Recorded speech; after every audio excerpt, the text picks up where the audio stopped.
One world, your station. The great LSL Sivaramakrishnan is here with me. What an honor to speak to you. I hope the family and you are safe and healthy, and you've got at least one, if not two, of your vaccines, LS sir. I've got both my vaccines, and I'm making sure I still take precautions. I'm wearing my mask. I'm using my hand sanitizer, and I don't leave the house unnecessarily. And as you know, when we go to work, we are living in a bio bubble. So we are making sure we are all safe and healthy. So let's talk about England, because they seem to be having more problems than India right now. Crawley and Sibley have been dropped for the third test at Headingley Leeds. And the world's number one T20 batsman, David Malan, has been drafted in. You think that will bolster their batting? I think in a situation where they're going to play a test match in Headingley, where the ball swings and the ball seams around, somebody like a David Malan, if he's going to look to play shots against high-quality fast bowling like India have, I think he's going to be in for a lot of trouble. White ball cricket, the ball just swings in the early part of the innings, maybe for 3 or 4 overs. But here in red ball cricket and Headingley, the conditions and the history tells us the ball's going to be swinging all day. So in these conditions, I don't think we need to fear too much about David Malan. I think it's a sign of desperation from England's point of view that they don't have enough replacements, technically good enough replacements. So they brought in an attacking batsman to take the attack to the opposition, but therein lies a chance of losing an early wicket. Mark Wood is likely to be fit again. They're saying after him, banging against the boards. I remember Mr. Gavaskar saying on commentary that he had recommended to the ICC a long time ago about foam, being in that particular area and the advertising to come up. That's unfortunate. If he's fit, and they have the young fast bowler Saqib Mahmood, who gets a chance in the England squad. Saqib is a debutant, but he's really proved himself in the other formats. You think those infusions into the bowling attack will help them at Leeds, sir? I think the very fact that England are making a lot of changes shows the instability in their team lineup. India probably will play the same side. The last test match was a forced change because Shardul Thakur wasn't fit. They got in Ishant.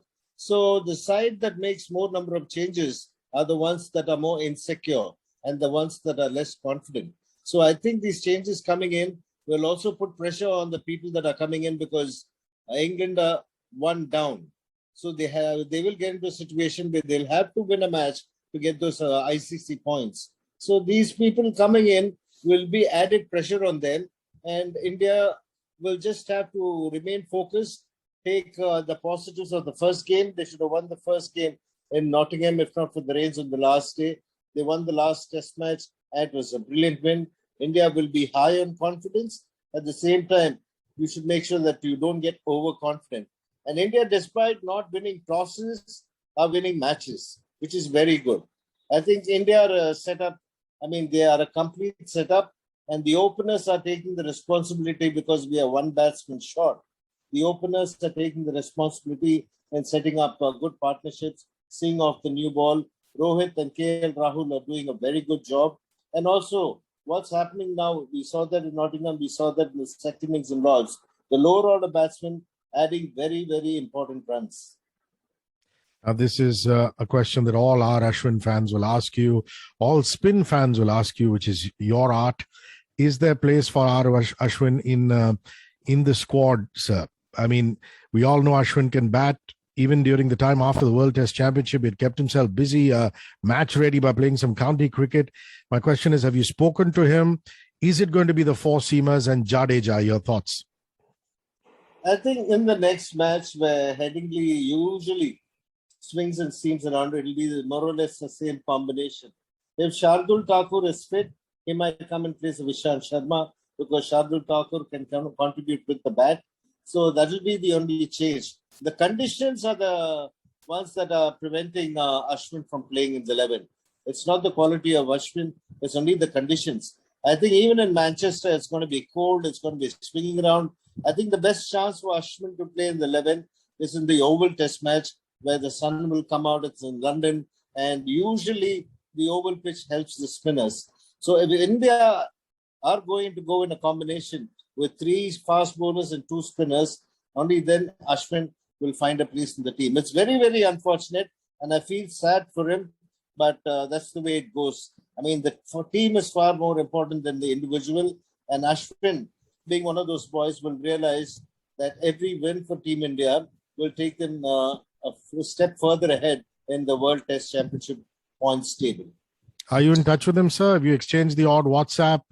How is he keeping mentally? I mean, confident? What kind of a person is he? I mean, not letting all this phase him. No, I usually don't disturb the players when they're on tour. So I leave it to them because they've got so many things to handle. And I know for a fact that living in a bubble and not playing is the most frustrating thing that can happen.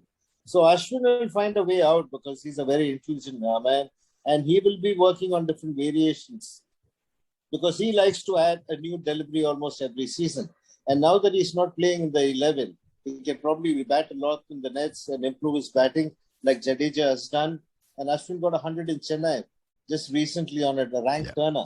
So if Ashwin can learn and perform consistently in seaming conditions and swinging conditions, I think he needs to spend a lot more time in the nets to improve more as a cricketer, his bowling, his batting, and if he can work on his fitness, I think Ashwin can play for another 4 or 5 years.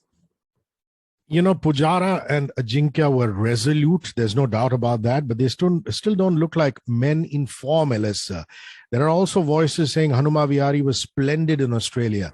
Your thoughts about that middle order, in particular Pujara and Ajinkya? Well, Pujara is struggling because he's looking to play leg side where the ball's swinging around. He's committed to playing to mid-on and mid-wicket. And they're in close in the face of the bat and the ball finding the outside edge most times.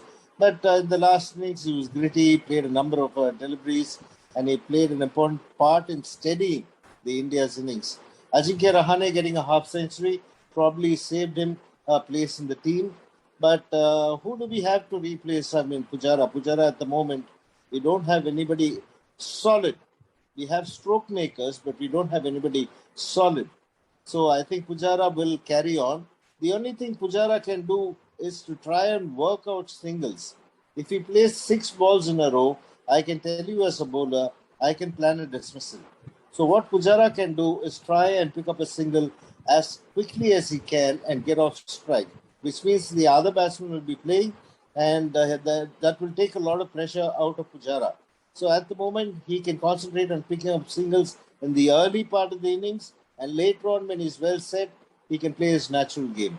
And Ajinkya Rahane, being the vice captain of the team, having done well in Australia when Virat Kohli left, Ajinkya Rahane getting 100 in Melbourne was crucial. And Rahane bats really well under pressure.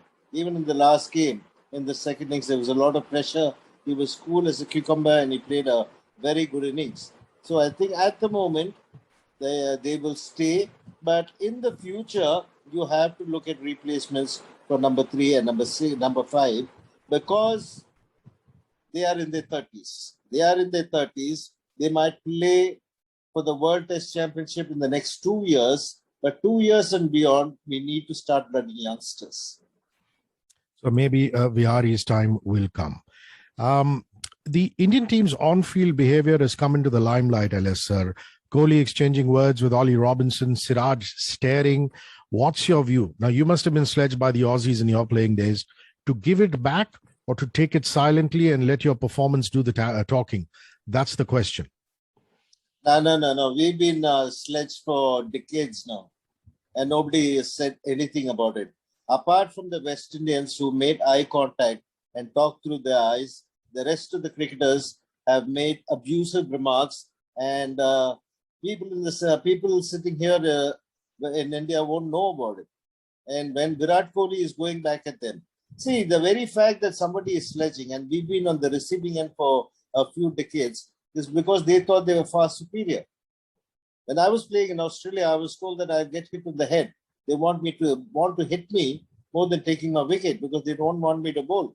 So all these things taken into consideration, the Indian team now is a current lot. They're so confident, they want to give it back. I mean, when you give it back to somebody and the camera pans on Virat Kohli and not the person who's instigated the sledging part of it. I mean, we don't know who started it. But there's always one camera on Virat Kohli, which shows that Virat Kohli is arguing all the time. but he has got to stand up for his team. That's what KL Rahul said. You go one after, after one of us, the 11 of us will go after you. And we've been sledged for ages. It's time we gave it back. And I think a lot of attention and focus is being given to Virat Kohli because he's given the exposure and he's always been in vision. I mean, that's the way he celebrates. So be it. What's important is his record as Test captain, his record as captain away from India, and how he gets India back to winning ways. I mean, even in the last Test match, they got England all out in less than 60 overs. So I think Virat, the leader, should be looked at. Virat, the sledger, should be looked at because we really don't know, sitting here with so many cameras, we don't know who starts the sledging. Very well said, sir. Now, Virat not scoring 100 over a couple of years, does that worry you, or do you feel it's only a matter of time? Well, Virat is a great pleasure to watch when he gets going. So that really, I feel let down when Virat Kohli gets out. And he looked good in a couple of innings where he got off to starts and then got out. His impulsiveness to play at the balls at the beginning of the innings is what letting him down. If you see Rohit and KL Rahul, their tendency or propensity to leave deliveries outside off stump has been their priority. When Virat Kohli comes, he wants to dominate the bowling. He wants to get into the thick of things straight away. So he is looking to play at every ball. So Virat Kohli follows the same pattern as a Rohit or a KL Rahul, leaving balls outside the off stump alone. Then they are forced into bowling towards Virat Kohli's stumps. And when they come to Virat Kohli's stumps, therein lies the chance of him getting shots through mid-wicket. And when you hit through mid-wicket, then you often change your line to off-stump, outside off-stump again. Then his cover drive, his favorite shot, will come into play. So I think in the early part of his innings, he should frustrate bowlers by leaving deliveries alone outside off-stump and forcing the bowlers to bowl to his strength. You're such a fine cricketing brain, and I want to pick it. Joe Root is looking in such ominous form. Your advice to the Indian bowlers to try and get him out? What's the best way to do it? It's a difficult proposition if you look at it on the outset. Well, he's been quite sensational. He is incredible the way in which he's batted in this innings. You get Joe Root out early, you get England out early. That's what happened in the second innings at Lords. And he's made a few technical adjustments. His front foot would often go across towards the off stump and he would get trapped leg before very often in the past. Now his front foot is going towards the leg stump, which means anything coming in, he's playing with the bat. There's a passage for the bat to come through straight over the top of middle and off stump, and he can offer the full face of the bat. So because his leg is on the leg stump, you can't be out leg before because the ball still has about 4 feet or 6 feet to travel after impact. So what they can do is, the earlier plan was getting the ball in and getting him out LBW. Now the plan, because his front leg is on leg stump, is to pitch it off stump and take it away. When your front leg is on leg stump and you're trying to play at balls off stump or outside off stump, you tend to play away from the body.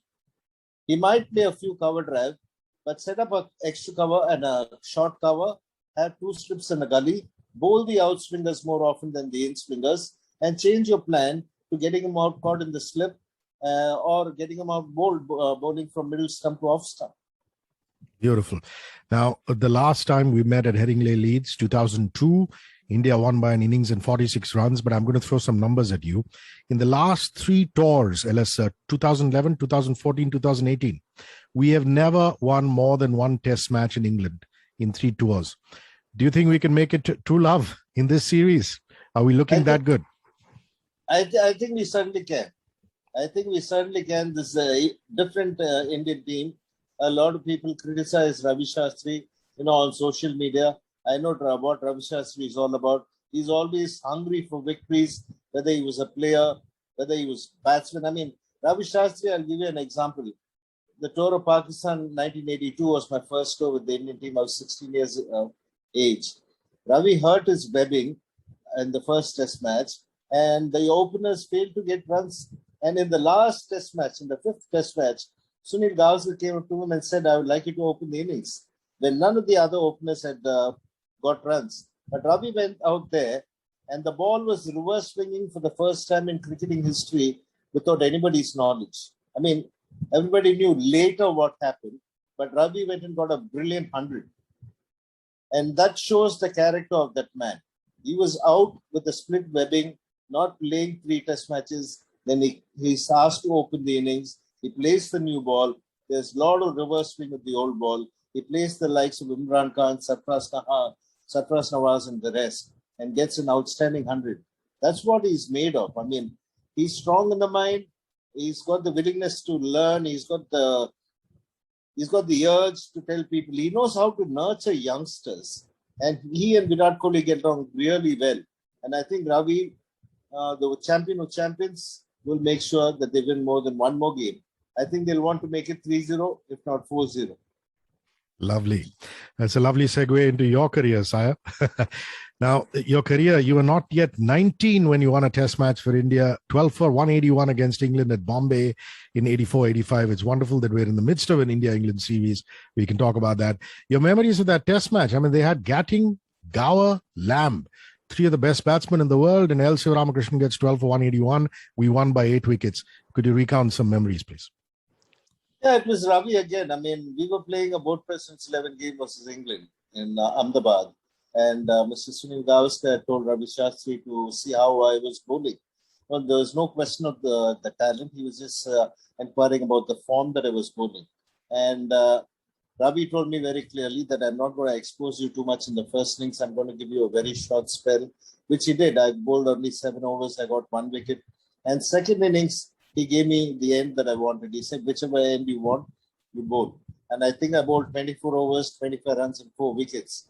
And straight away the call to Sunil Gavaskar said, he's good enough for the Mumbai Test match or the Bombay Test match. And I got picked for the Bombay Test match. And I got 6 in the first innings. On day 1, I picked up 4 wickets. Day 2, I picked up 2. And we were able to keep England for less than 200. So once we did that and got a reasonable lead, plenty of runs to bowl with. Second innings, I thought Mike Gatting played really well. He got 100. And I had to bowl much longer spell to get another 6 for, and 12 for 181 in the end won us the game for India. And it was after a long time that India won a test match. By the end of that series, you had 23 wickets. You were judged man of the series. Some other salient memories of that series, I'd love you to recount them. Actually, I should have got more because, I mean, today you have a computer analyst, you have a bowling coach, you're developing different deliveries. There's so much of television coverage. The boys get to know about the game in a short span of time. So if we had all those facilities at that point in time, not only me, people like Sadanand Vishwanath, Maninder Singh, Chetan Sharma, there were a lot of talented youngsters around at that point of time. But we didn't have technology, we didn't have a proper coach, we didn't have people to tell us what we were doing right and what we were doing wrong technically. So we were going through a phase where we were not, we didn't have something to support. The system was not there to support us. So all of us lost our way because the huge expectation of the public also weighed very heavily. I mean, as between 17 to 22, if you're expected to succeed in every game, it puts a lot of pressure and not even mature at that age. I think that's where Anil Kumble stood out. Anil Kumble came in at the right time. He had finished his engineering and he was mentally a lot more mature. So he came in at the right time in the 20s, when he was in his 20s, and he did really well. But once Anil came in, none of us had a chance to make a comeback. The icing on the cake came when you were in the India one-day squad that won the World Championship Cricket in Australia in 85. Apparently, you weren't supposed to play till Sunny Gavaskar took Ravi Shastri and you out for dinner before the first game, and then he said he'd like you to be in the lineup. Is that true? Yeah, very true, because we were just having a meal and Gavaskar turned around and asked me, what field would you like to bowl to tomorrow? So I was surprised because I never expected to be a part of the 15. And then I was going to be playing tomorrow. So I said, Sariba, I thought I was not going to play. I said, listen, I'm asking you what field are you going to bowl to, which means you're playing. So I said, okay, give me 5 or 10 minutes to think. Let this sink in. So after that, we talked through a lot of things. And Ravi being my captain in the under-19s and junior India, which was like the A team in those days. Ravi, me, and Gavaskar, the skipper, had a long conversation, and we decided on the strategies that we were going to be employed. And clearly, one thing Mr. Gavaskar said was, between Shastri's 10 overs and my 10 overs, the 20 overs that we bowl, we need to get at least 4 or 5 wickets, which then meant that the middle order was broken. There was no partnerships in the middle of the innings, and towards the end overs, the tailenders would be batting. So all Mr. Gavaskar said to me was, don't worry about the runs you give in those 10 overs. I want you to take 2 or 3 wickets. I remember as a little boy seeing you sit on Ravi Shastri's Audi while it was circling the MCG, the Melbourne Cricket Ground. You got 3 for 35 in that final. What's the most memorable wicket? Sunny Gavaskar hitting the stump direct, Imran Khan, or Javed being stumped off your bowling, Sadanand Vishwanath. What would be the most memorable in that 3 for 35? Salim Malik Javed, also. Yeah, Salim Malik and Anil Dalpat. I think Javed Mianda, not only me, a lot of people remember that particular delivery. But as a bowler, the moment I released the ball, I knew something special was going to happen. Because I had a great feeling once the ball went out of my hand, and there was flight, there was tip, there was spin, and ball turned quite big. And Sadanand Vishwanath made the difficult stumping look very, very easy. It was not that Mianda was looking to step down the track. He was looking to just grope forward and work it for a single, and he was comprehensively beaten. And I thoroughly enjoyed it. I thoroughly enjoyed Mianda's wicket, because then the match turned around on its head. Because I, in fact, bowled the last over, the 50th over. Kapil Dev also bowled 9 overs in that innings. He had 1 over remaining. And the 50th over, Kapil came running all the way and said, Sunny, I have 1 more over. Let me complete the innings. So Sunny Bhai said, no, Shiva's done such a wonderful job. He deserves to bowl the last over. And doesn't happen very frequently. A leg spinner bowling the 50th over in the first innings of a 50-over game. Especially the finals. Yeah, lovely. Is it true that March 22nd, the same year in Sharjah, India versus Pakistan, the Four Nations Cup, Pakistan are chasing 126, and when Imran Khan came out to bat, the crowd was shouting Shiva, Shiva. That doesn't happen too much when Imran's in the house. Yeah. There was a lot of Indian crowd, lots of Indian crowd. And they were thoroughly disappointed. We were bowled out for 125. I remember it was a Friday. So because we got out well before the 50 overs were bowled, it was a long break. It was a very long break, being a Friday. And we all went to sleep in the dressing room. And Ramakant Desai just woke us up about 20 minutes to go for play. And Sir made sure that we all got a cup of tea. And all Kapil Dev said was, we are the world champion. We won 83, 185. Now, if they can bowl us out for 125, so can we. We can get them out for less than that. So come on, boys. Let's make them work for each and every run. So that's the only thing Kapil said. We took to the field. Actually, the sleep helped, because everybody got to relax mentally. Otherwise, we'd have been very tense. We'd have been saying, oh, because the other room was celebrating. Pakistan was celebrating at lunchtime. But once we went in and Mohinder Ramanath got the first run out, I thought then Kapil brought me and Ravi on very quickly, because the ball was turning on that pitch. I got 2 wickets, Ravi got 3. And like Gavaskar wanted, Kapil got it from us. And there was a collapse. They were bowled out for 87. And I think that was one of the greatest matches that I've played. And the googly that got Imran Khan. Yeah, again, Vishwanath, swift stumping. Yeah, Vishy has been my big buddy. I mean, we've known each other for a long, long time. We were in Bangalore for all the under 15, under 19 camps.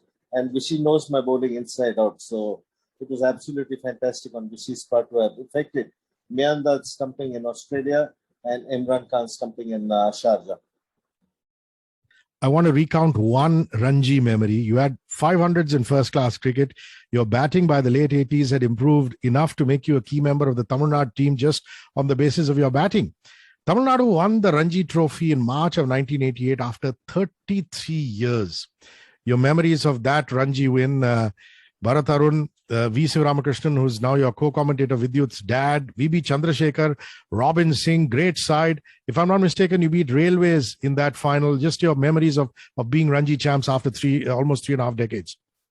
Yeah, we did beat Railways in Chennai in the finals by a big margin. But if I tell you something, you won't believe it. It was 1987, the Reliance Cup. I played 2 matches in the Reliance Cup and I'd just come back to Chennai. And I was told by my association, I was told by the selectors, Tamil Nadu selectors, that I don't find a place in the Tamil Nadu team. They didn't have a place for me in the Tamil Nadu team. And they wanted me to say to the press that I was not fit. I told them, if you have the guts, go ahead and drop me. I will not lie to the media that I'm not fit. But eventually, at that point of time, the selectors got together in a desperate situation. Finally, they managed to play me. In the first game, I managed a couple of wickets and managed to score some runs. And we won that game. I think it was against Kerala. And thereafter, I think I started contributing with the bat and the ball. And that particular team had great fielders, great closing fielders. There was Vasudevan, who was the captain when Srikanth was away. Vasudevan was a very good slip fielder. Then there was Robin Singh, myself, V.V. Chandrasekhar at closing fields at City Point, forward short leg, backward short leg. So the closing catches, even half chances were converted. And Venkat Ramana made his debut in that season, and he was the highest wicket taker. He was quite amazing. So our batting was also solid. I mean, our batting was rock solid because we batted till the very end. B. Arun would bat at number 9. And our wicketkeeper, Girish, was a good enough batsman himself, would bat at number 10. So and Venkatramana at number 11. We were a good enough all-round side, and we went on to win the Ranji Trophy. Epic. Last couple of questions. I want to come to the fact that you helped Sachin Tendulkar train in 1998 before Mark Taylor's Aussies came in. Was that a call that came from Sachin, or did the board ask you to help out? How did that happen? And you obviously did yeoman service to the nation as well as Sachin's batting. No. Sachin likes to prepare. I mean, he likes to visualize. He prepares in different ways. And when he came to Chennai, I think he got the TNCA to call me up, and they conveyed the message to me that Sachin wants me to come and bowl in the nets. So I went to the nets, which happened in MRF, and he wanted me to bowl round the stumps to practice against Shane Warne. So we bowled for about 10-15 minutes, and then I told Sachin, listen, you have to create match simulation. Match simulation, the bowlers bowling from the other end would have foot marks, and Shane Warne is going to be bowling into those foot marks. But here in these practice pitches, there are no foot marks. And you wouldn't believe it, Sachin was wearing a new pair of spikes and he dug up the entire lot outside leg stump. And Wow. The guy who was handling the pitch wasn't very happy. And Sachin said, I'm going to bat in this pitch every day, so don't worry. So we created those foot marks and I bowled into those foot marks. And Sachin tried different kinds of things and decided what will work for him and what will not. Wow. My last question is captains you played under. My father went to Guindy with S. Venkatraghavan, and he talks about great stories of the great man. Of course, you played under Kapil Dev, under the phenomenal Sunny Gavaskar. Who do you think is the captain who handled you the best, Elisa? I would say both Venkatraghavan and Gavaskar. Venkatraghavan in a different way. Venkatraghavan was tough, but at the same time motivating enough, encouraging enough to let you know that you're good enough to be able to succeed at the Ranji Trophy level. But at the Indian level, international level, I thought it was Sunil Gavaskar. Sunil Gavaskar understood me really well and had a lot of confidence in me. I mean, he would come and ask me what field that I wanted. I would go and tell him, well, I'll give you an example because during the World Championship of Cricket, I was bowling with the short fine leg, deep square leg, deep mid wicket, short mid wicket, and long on. 5 fielders on the leg side and just 4 on the off side. And I had Martin Moxon cotton bowled. And I saw the next batsman walking in was Alan Lamb. So I went to Mr. Gavaskar and told him that I'd like a change of strategy. I want the short fine leg removed and a short third man in. So Sunny Gavaskar said that, listen, you're doing fine. As long as you don't concede boundaries, you're fine. You've just taken a wicket. Why do you want to change your strategy? So I told him, no, Alan Lamb cannot pick my googly, and I'm going to bowl an over full of googlies. So Gavaskar said, if you have so much of confidence, just go ahead, don't even ask me. So I changed the short fine leg to short third man, and I bowled 5 googlies in a row and he got out to the 5th one. So after that, Mr. Gavaskar came up to me and said, now you can set the field and more, do whatever you want. In fact, he called the deep mid wicket. He had a slip and silly point in the last couple of overs that I bowled in that game. What a lovely So nugget there. that was what confidence was all about, man management was all about, and handling a leg spinner. Mr. L. Sivaramakrishnan can be heard on the Tamil feed on Sony 10-4, India versus England, the India Tour of England 2021. Also watch Extra Innings, Sony Sports' live studio show from 2:30 in the afternoon, Indian Standard Time, followed by the third test of India Tour of England live from 3:30 in the afternoon on Sony 6, Sony 10-3, Sony 10-4, August 25th to 29th, 2021. Thank you for your time and your patience. This has been an absolute fanboy moment for me, and I got to soak in so much. Thank you, Ellis, sir. Cheers. Thank you. It was a pleasure. 94.3 Radio 1. One world, your station.